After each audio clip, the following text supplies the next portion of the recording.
అగ్రకుల ఆధిపత్యం, కుల దురంకార హత్యలకు పాల్పడ్డ శ్రీనివాసరెడ్డి వెంటనే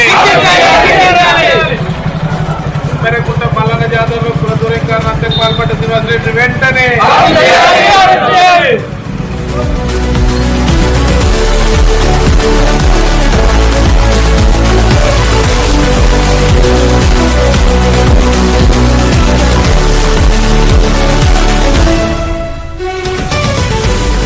నాగర్ కర్నూలు జిల్లా ఉమ్మడిగుంట మల్లన్న దేవాలయంలో జరిగిన చిన్నారి హత్యపై ఈరోజు యావత్ రాష్ట్రమంతా సిగ్గుతో తలదించుకోవాల్సిన అవసరం ఉంది.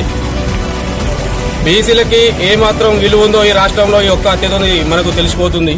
ఈ హత్యపై ఇంతవరకు ఏ ఒక్క ప్రభుత్వం కూడా స్పందించలేదు. ఏ ఒక్క ప్రభుత్వం కూడా ఒక వివరణ కూడా దానికి ఇవ్వలేదు. మనల్ని కేవలం వీళ్ళు ఓట్ల కోసం వాడుకుంటూ తప్ప మన ప్రాణాలకు విలువ లేదు.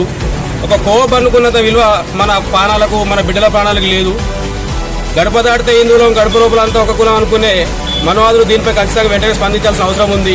ఎవరు వీళ్ళంతా ఎక్కడ వేరు? ఈ రోజు ఇంత పెద్ద ఘటన జరిగి కూడా ఎక్కడ కూడా మనకు సానుకూలంగా స్పందించిన ఘటన ఎక్కడ కనబడట్లేదు. మన ప్రాణాలకు ఇచ్చే విలువ ఇదేనా? ఏ ఒక్క పార్టీ కూడా దీని మీద ఇంతవరకు స్పందించలేదు. బీసీలకు ఉన్న విలువ ఇదేనా అని ఈ రకం మేము పెద్దలింగపురం తరపున, రైతు సంఘం తరపున మేము ప్రశ్నిస్తున్నాము. ఇట్టి దుర్ఘటనకు పాల్పడిన అనువాదులను వెంటనే అరెస్టు చేసి అట్టి బిడ్డ ప్రాణానికి, వారి కుటుంబానికి కంపల్సరీ న్యాయం చేకూర్చాల్సిందిగా ఈ ప్రభుత్వాలను కంపల్సరీ మేము నిలదీస్తూ ఉన్నాము. ఎక్కడో పక్క దేశాలల్లా చనిపోయిన హిందువులు చనిపోతే మా హిందువులు చనిపోయారని మాట్లాడే వ్యక్తులు ఈరోజు మన రాష్ట్రంలో, మన దేశంలో మన హిందూ బిడ్డ ప్రాణం పోతే మాత్రం స్పందించడం లేదు. ఎందుకని?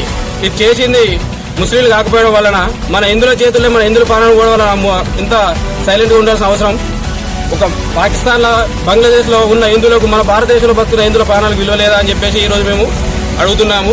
కాబట్టి వెంటనే ప్రభుత్వం వెంటనే స్పందించి ఇట్టి ఘటనపై విచారణ జరిపించి అట్టి ఘటనపై కంపల్సరీగా విచారణ చేసి వాళ్ళకి న్యాయం చేయాల్సిందిగా మేము కోరుతున్నాము. శ్రీనివాసరెడ్డిని వెంటనే